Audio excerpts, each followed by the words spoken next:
축원합니다. 아멘.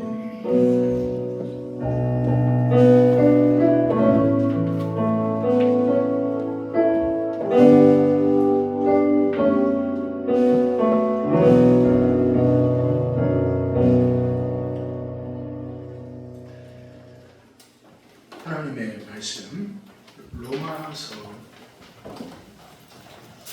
13장 오늘 11절에서 14절의 말씀이 되겠습니다. 제가 가지고 있는 성경은 신약성경 258쪽입니다. 자, 로마서 13장 11절에서 14절 말씀 우리 함께 봉독합니다. 또한 너희가 이 시대를 알거나 사단에게 벌써 되었으니 이는 이제 우리의 모든 처음 믿을 때보다 가까웠습니다. 아니 너무나도 가까웠으니 그러므로 우리가 오늘의 일을 얻고 빛의 갑옷을 입자. 여자와 같이 단정히 행하고 방탕하거나 출처하지 말며 음란하거나 호색하지 말며 다투거나 시기하지 말고 오직 주 예수 그리스도 옷 입고 정욕을 위하여 육신의 일을 동원하지 말라. 아멘. 할렐루야. 우리 한번 앞뒤 좌우 옆 사람을 인사하겠습니다. 할렐루야. 잘 오셨습니다. 이제 달력이 한 장밖에 안 남았네요. 이제 오늘 또 이렇게 대림절 첫 번째 주일을 맞이하여서 또 이렇게 성탄 트리까지 점등이 되었습니다. 대림절이 총 몇째 주가 있죠? 넷째 주가 있습니다. 오늘 주보에 여기 보면은 초가 몇 개 있습니까? 촛불이 몇 개 켜졌어요? 다음 주는 또 몇 개 켜질까요? 항상 대림절에 우리 전도사님께서 이렇게 하시는데 대림절에는 의미가 있습니다. 첫째 촛불에는 희망이라는 의미가 있고 두 번째 촛불에는 평화라는 의미가 있어요. 그리고 세 번째 촛불을 킬 때는 기쁨이라는 의미를 담고 초를 킵니다. 그리고 네 번째 촛불은 그냥 켜는 것이 아니라 사랑이라는 의미와 가치를 담고 네 번째 촛불을 킵니다.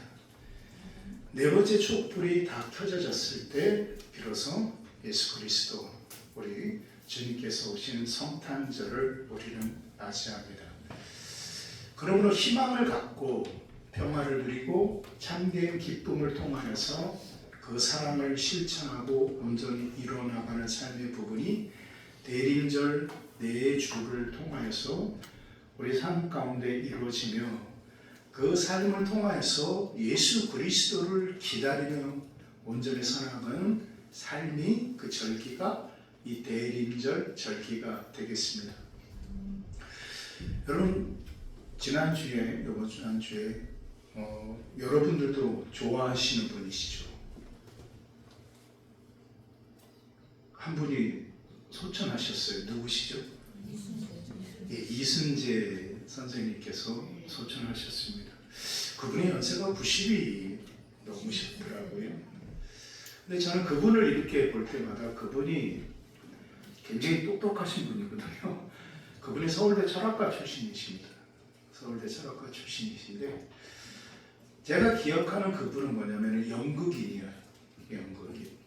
항상 이맘때쯤 되면은 그 대학로에서 올려지는 연극이 있습니다. 그 연극이 뭘까요? 제가 항상 소개하는 연극이기도 하고 책이기도 한데 그 사무엘 베케트가 쓴 고도를 기다리며라는 거예요.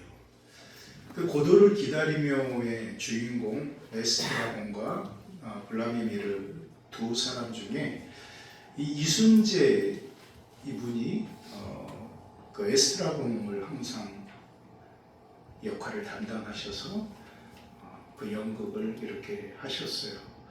작년에 이제 건강이 안 좋으셔서 하시다가 중간에 하차하셨죠. 그래서 그 고도를 기다리며라는 연극이 중단이 된 적이 있었습니다. 제가 그 고도를 기다리며를 중학교 때인가 읽었을 거예요. 아마 중학교 때 그 고도를 기다리며를 읽으면서 복잡했어요. 여러분에게도 몇 번 그런 말씀을 드렸는데 아주 황량합니다. 아무것도 없는 거기에 나무가 한 그루 서 있고 거기에서 그냥 무작정 어떤 절대자 고도를 기다려요. 그리고 거기에서 그냥 둘이 중얼이 하다가 또 집으로 가요. 그리고 또 그 다음날 되면은 또 나와서 기다려요. 그게 계속이 반복이 되어지는 거예요.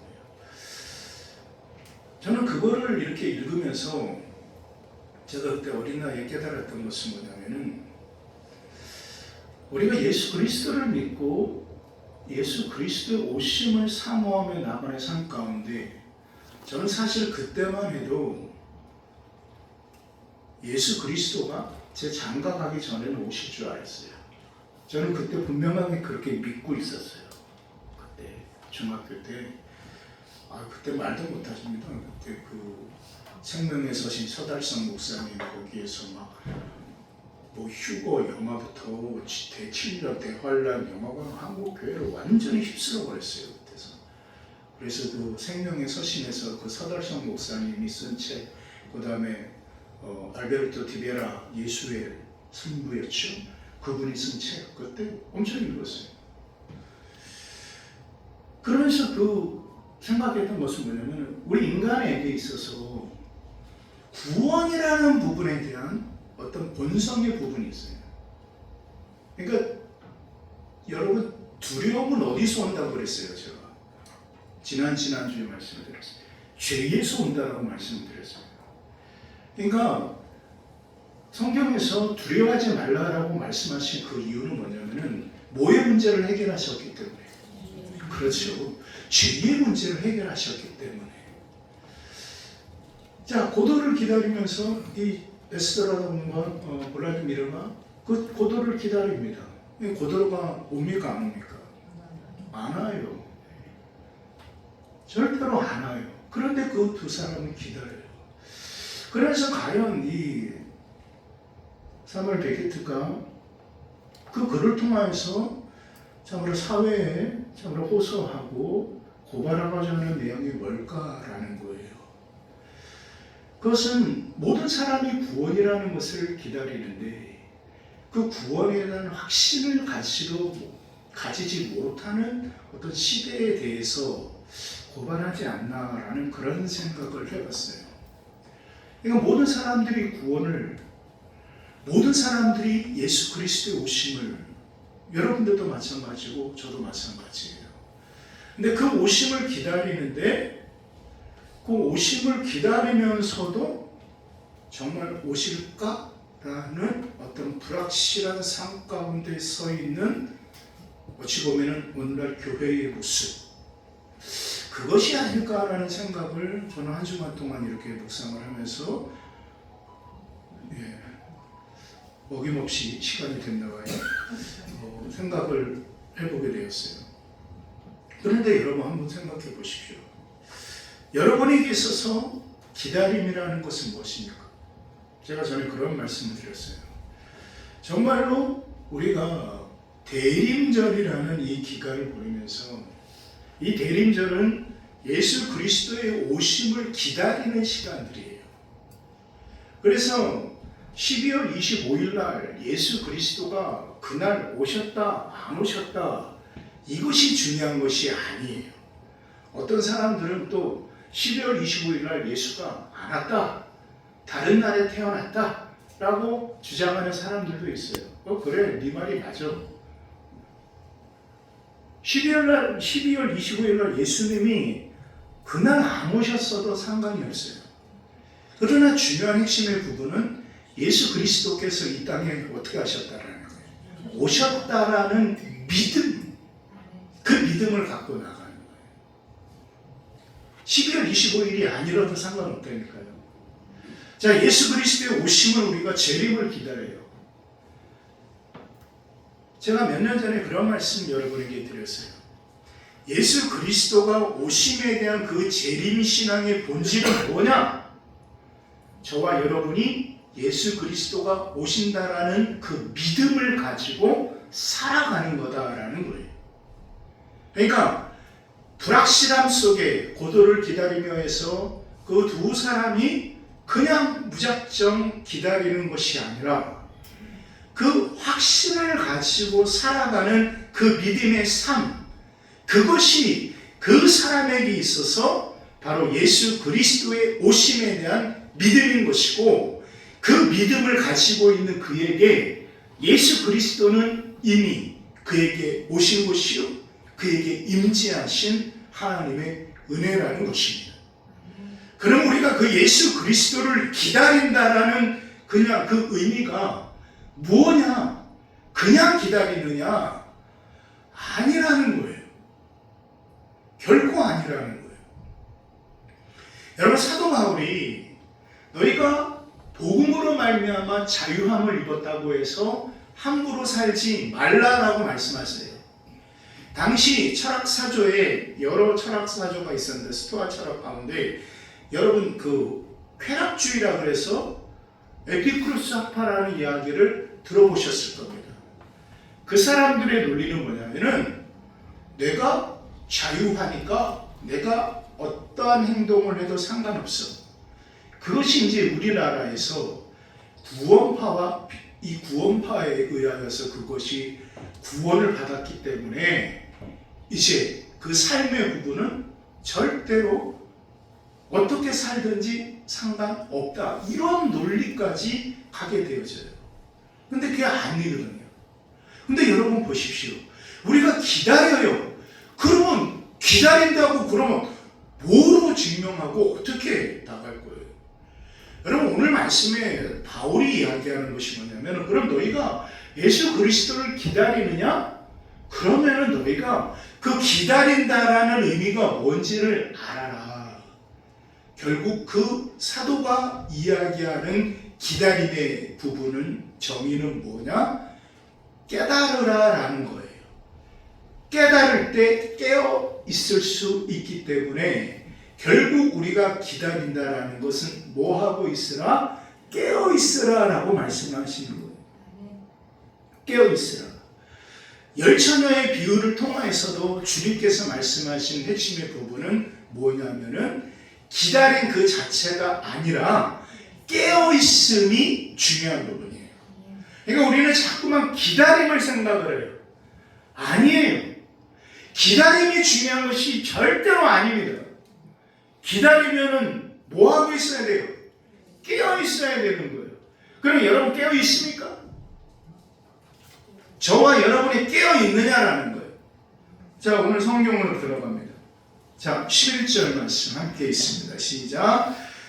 또한 너희가 이 시기를 알았거니와 자다가 깰 때가 벌써 되었으니 이제 우리의 구원이 처음 믿을 때보다 가까웠습니다. 아멘. 자, 여러분, 교회에 대해서 너희가 이 시기를 알았다라고 말씀하시는 거예요.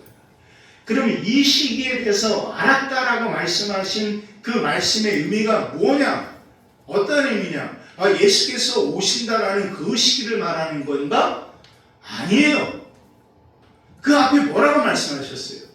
그 바울이 그 앞에서 말씀하시는 것이 율법의 완성이라는 말씀을 하고 계세요. 그러면은 이 11절에서 너희가 이 시기를 알았거니와 라는 말씀의 핵심의 부분은 뭐냐? 율법의 온전한 완성이란 말이에요.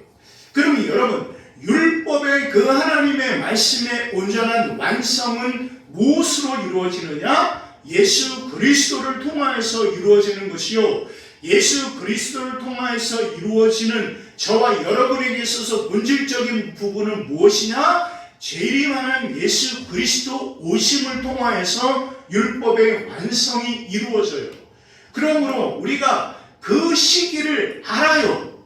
그래서 우리가 마지막 때다라는 것을 다 알아요. 그러면 마지막 때라는 것을 이야기하고 고백하는데 그러면 뭐 어쩌라고요? 마지막 때라고 이야기를 하면서 그 삶의 부분이 정말 깨어 있느냐라는 부분에 대해서 정말로 교회가 성도들이 그 하나님 앞에 정말 온전히 깨어서 준비하고 있느냐라는 거예요. 여러분 좀 뭐 웃긴 얘기는 아닌데 제가 나이가 이제 죄송합니다. 저보다 어르신들도 항상 많은데 이제 저도 이제 내일 모레면 60이 되다 보니까 어느 때 애들한테 잔소리를 듣는 그런 나이가 된 것 같아요.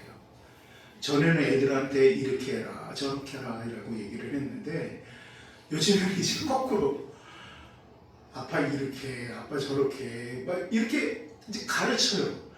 왜 면도를 그렇게 해? 왜 머리를 그렇게 해? 왜 옷을 그렇게 입어? 환장하겠어요. 그런데 그 60이 되어서 버려야 될 것이라는 책 한번 찾아보세요. 거기에 보면은 60이라는 나이가 되기 전에 버려야 될 것이 세 가지가 있대요. 첫 번째 뭐냐면 고집을 버리래요. 고집을. 그 다음에 두 번째 버려야 될 것이 이 욕심을 버려야 된다는 거예요. 그리고 두 번째 그 욕심을 버리고는 세 번째 뭐를 버려야 되냐면은 뭘 것 같아요? 내가라는 거를 버려라. 내가라는 걸 버려라. 한번 생각해 보세요. 참으로 이 세 가지가 참 쉽게 버려지는 것이 별거 아니에요. 내 고집을 버리고 내 욕심을 버리고 내가라는 것을 버리는 것이 결코 쉬운 것이 아니라는 거예요. 근데 이게 나이가 들면 들수록 그런 것에 더 보면 내 고집이 생기고 욕심이 생기는 것 같아요. 욕심이 생기고 내가 아니면 안 된다라는 것을 생각하는 것 같아요. 근데 우리가 말씀 가운데 우리가 깨어있다면서 우리가 구하고 깨어있다면서 내가 찾고 내가 예수 그리스도의 재림을 기다린다면서 내가 소유하고 가지려고 하는 것이 없지 않은가. 여러분 오늘 말씀에 뭐라고 얘기하냐면 깰 때가 벌써 되었다라고 얘기를 합니다. 그럼 이 말씀의 전제는 뭐냐면 깰 때가 됐는데 두 부류가 있다라는 거예요. 첫째, 깨는 사람이 있어요. 그렇죠? 두 번째, 그럼 어떤 사람도 있을까요? 잠자고 있는 깨지 않는 사람도 있다라는 거예요. 근데 이 사람들은 자기가 자고 있는지 알까요? 모를까요? 모르죠. 근데 깬 사람은 알아요. 근데 자는 사람은 몰라요. 근데 그 다음에 말씀 보세요. 12절의 말씀이에요. 함께 있습니다. 시작. 밤이 깊고 낮이 가까웠으니 그러므로 우리가 어둠의 일을 얻고 빛의 갑옷을 입자. 아멘. 이제 바울이 얘기하는 거예요. 너희가 깨어있느냐? 너희가 깨었다라고 말하냐? 그러면 삶이 있어야 된다. 그 삶의 부분이 무엇이냐? 밤이 깊고 낮이 가까웠다. 시간을 아는 거예요. 때를 아는 거예요. 그러므로 그 때를 아니까 그 다음에 말씀이 뭐냐면은 어둠의 일을 벗고 빛의 갑옷을 입자라고 말해요. 빛의 갑옷을 입자. 그 다음에 이제 구체적인 생활의 삶을 얘기를 하지요. 낮에와 같이 단정히 행하고 방탕하거나 술 취하지 말며 음란하거나 호색하지 말며 다투거나 시기하지 말고 라고 말해요. 그런데 자 보십시오. 뭐라고 얘기하냐면은 낮에와 같이 라고 말해요. 그렇죠? 그럼 자 보십시오. 낮의 삶과 밤의 삶이 같다라는 거예요? 틀리다라는 거예요? 이것의 의미는 뭐냐면은 낮의 삶과 밤의 삶이 낮에는 드러나는 삶이에요. 밤에는 감추어진 숨겨진 삶이에요. 그런데 이 감추어진 숨겨진 삶을 낮과 같이 드러낸 삶으로 살아가는 것, 이것이 중요하다는 거예요. 제가 여러분에게 그런 말씀을 종종 드립니다. 제가 무슨 말씀을 드리냐면,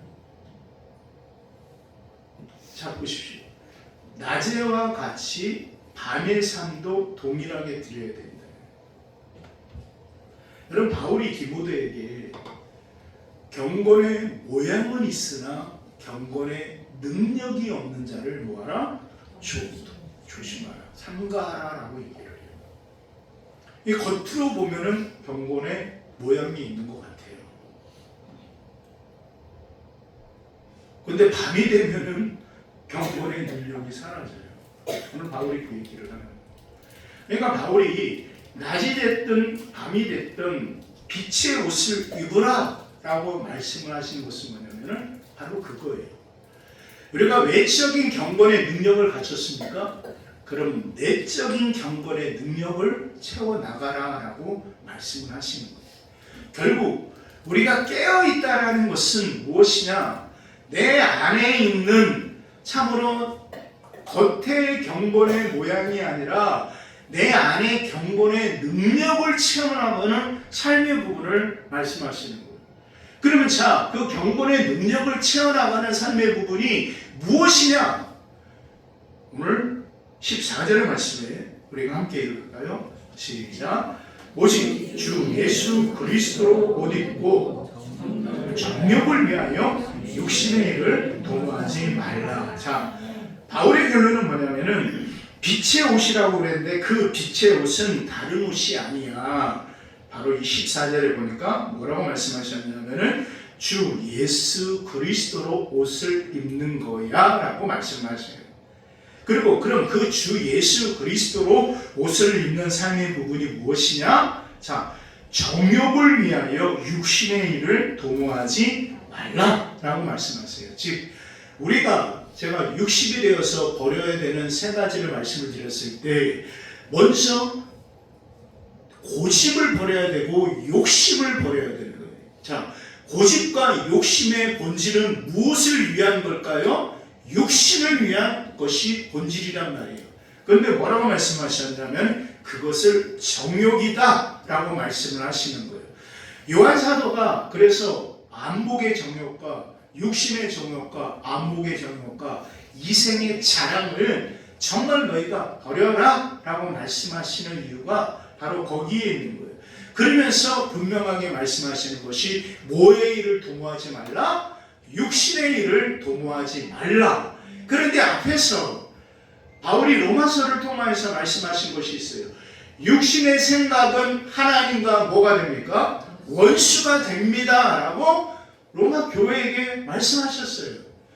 그런데 내가 깨어있다라고 얘기를 하면서 내가 예수 그리스도를 기다리고 있다면서 내가 육신의 일을 도모하고 있다면은 그것이 얼마나 하나님 앞에 가증되어지고 윗선되어지고 거짓된 삶이냐라는 거예요.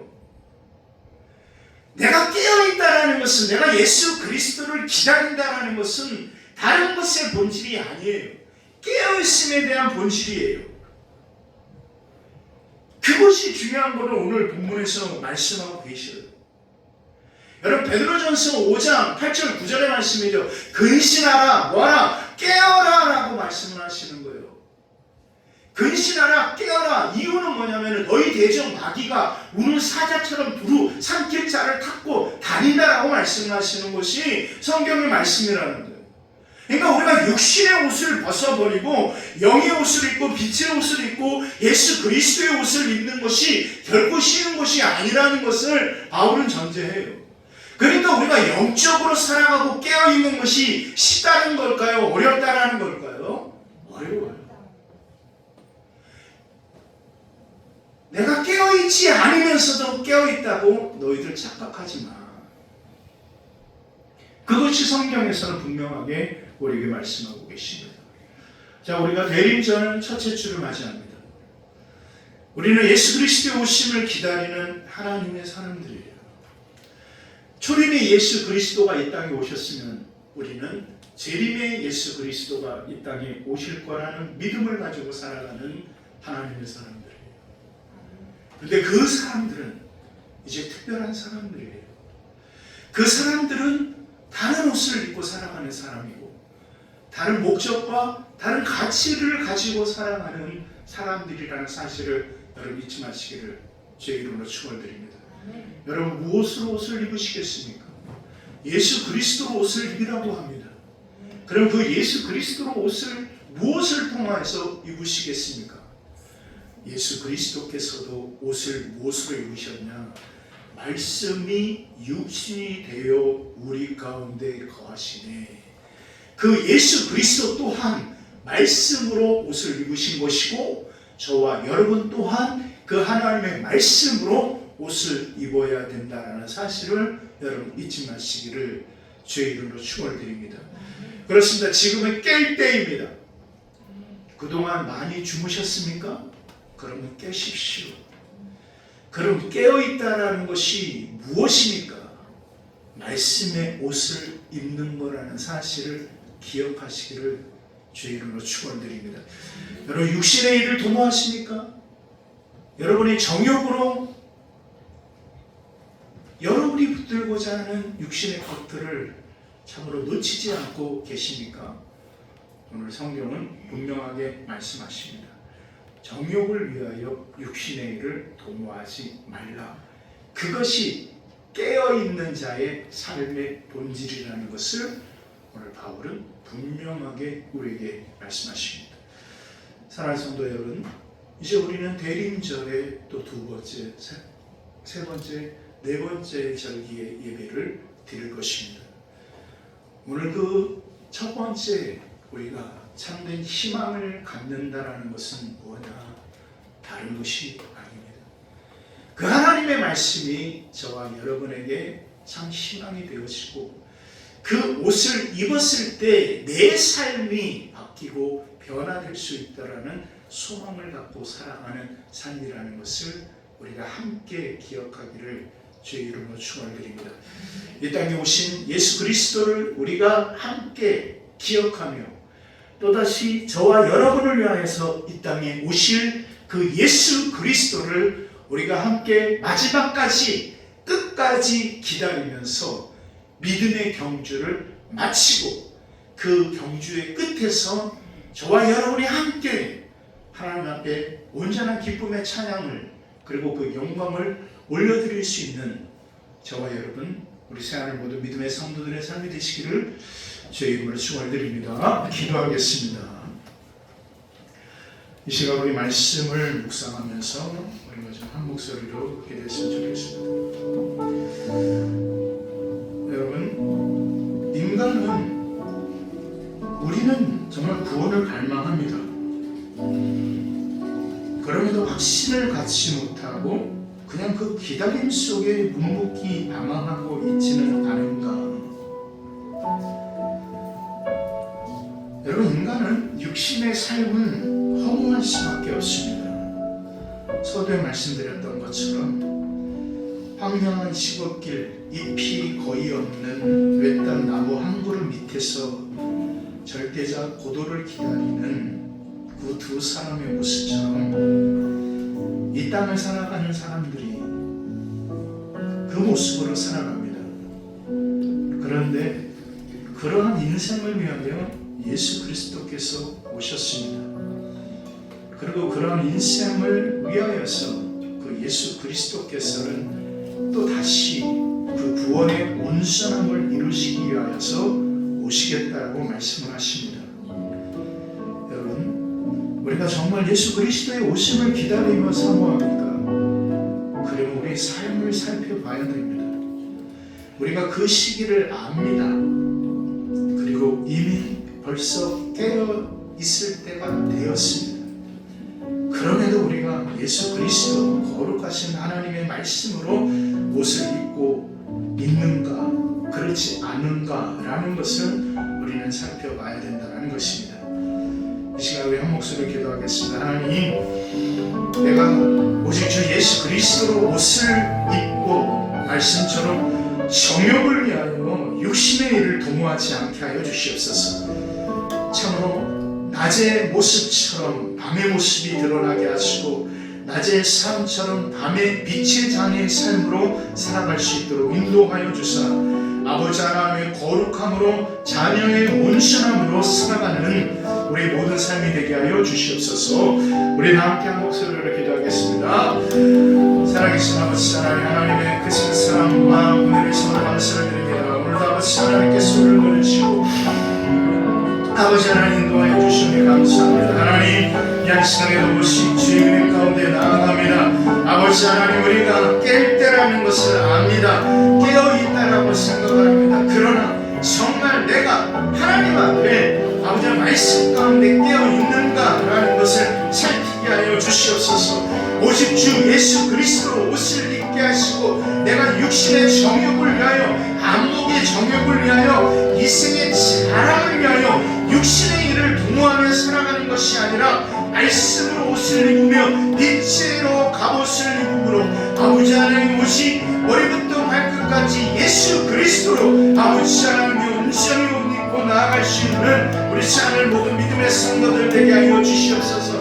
기다림이 깨어있으며 그 깨어있음이 말씀으로 살아가는 삶이라는 것을 아버지 하나님 오늘도 말씀을 통해서 깨닫사오니 우리의 모든 믿음의 삶이 말씀으로 살아내는 삶이 되게 하여 주시옵소서. 하나님, 우리가 깨어있음을, 그 때가 되어 있음을 오늘 깨닫기를 원합니다. 하나님, 밤이 깊고 낮이 가까웠다라고 분명하게 말씀하십니다. 그러므로 우리가 정말 아버지 하나님의 오직 주 예수 그리스도로 옷을 입게 하여 주시고 정말 우리 육신의 정욕을 위하여 아버지 하나님 우리가 옷을 입고 그 옷을 구하며 살아가는 삶이 되지 않도록 인도하여 주시옵소서. 나를 위하여 다시 오겠다라고 말씀하신 예수 그리스도, 그 예수 그리스도를 내가 기다리고 소망하며 살아가는 대림의 시간을 우리가 사모하면서 아버지 하나님의 첫째, 둘째, 셋째, 넷째 주만이 대림절이 아니라 우리 인생의 모든 시간이 예수 그리스도의 오심을 기다리는 대림의 시간이 되게 하여 주시옵소서. 아멘. 예수님의 이름으로 기도합니다. 아멘. 우리 찬송가 429장 우리 주님께서 공헌하는 시간을 갖도록 하겠습니다.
우리는 감사하는 마음으로 이 예물을 하나님 앞에 봉헌합니다. 아버지 감사합니다. 오늘도 특별히 대림절 첫 번째 주일의 예배를 하나님 앞에 올려드렸습니다. 나를 위하여 이 땅에 오신 예수님, 그리고 또 나를 위하여 이 땅에 다시 오실 예수님을 대림하면서 참으로 이 땅에 오실 그 예수 그리스도의 오심에 내가 하나님의 사랑으로 옷을 입고 말씀으로 옷을 입고 빛의 갑옷으로 옷을 입고 나가기로 결단하는 오늘 예배의 삶을 통하여서 하나님께서 영광 받아 주시기를 원합니다. 또 이 시간에 특별히 하나님 앞에 여러 모양으로 예물을 봉헌을 합니다. 항상 기도하지만 이 예물에는 우리 사랑하는 성도들의 땀이 있고 그리고 저들의 눈물이 있습니다. 무엇보다 저들의 간절함이 이 예물에 담겨져 있습니다. 그러므로 이 예물이 하나님의 교회를 위하여, 하나님의 나라를 위하여, 하나님의 말씀을 위하여 거룩하고 온전하며 정직하게 사용되어지게 하여 주시기를 원합니다. 또한 우리 새하늘 모든 믿음의 공동체 신령들 가운데 정말 바라옵기는 그 하나님의 선하신 뜻이, 그리고 그 하나님의 온전한 말씀이 육신의 연약한 가운데서도 말씀을 사모하며 주를 기다리고 말씀을 붙들고 살아가려고 노력하고 애쓰는 우리 집사님, 또한 신령들, 아버지 하나님, 우리 성도님들 삶 속에 온전히 이루어지기를 원하오니 아버지 하나님 붙들어 주시며 하나님께서 지켜주시기를 원합니다. 하나님께서 우리 삶의 모든 믿음의 자녀들을, 생업의 터전을, 삶의 지경들을 또한 하나님께서 인도하여 주시기를 원합니다. 하나님께서 단종원의 삶을 지키시길 원하며 예수님의 이름으로 기도합니다. 아멘. 예, 감사합니다. 오늘도 이렇게 대림절 첫 번째 주일의 예배를 하나님 앞에 올려드렸습니다. 이제 2025년도가 이제 또 한 달밖에 남지 않았습니다. 여러분 잘 마무리하시고 또 새해를, 참 너무나도 시간이 빨리 지나가는 것 같죠. 너무 빨리 지난 것 같은데, 성부 영신 예배 드린 지가 엊그제 같은데 벌써 이제 또 성탄절에 성부 영신 예배가 다가오고 있습니다. 잘 깨어서 준비하시고 또 마무리 잘 하시는 또 한 달이 되었으면 감사하겠습니다. 우리 다 함께 자리에 일어나셔서 축도로 예배를 마치도록 하겠습니다. 이제는 우리 주 예수 그리스도의 은혜와 우리 아버지 하나님의 극진하신 사랑과 우리 성령 하나님의 감화 감동 교통하심의 은혜가 깨어있음으로 말씀으로 옷을 입고 깨어있음으로 빛의 갑옷을 눈으로 아버지 하나님 앞에 기다림으로 나아가기로 결단하는 우리 새하늘 믿음의 신령들 머리 위에, 그리고 저들의 가정과 자녀와 생업의 터전 위에 이제부터 영혼까지 함께하여 주시옵기를 간절히 축원하옵나이다. 아멘.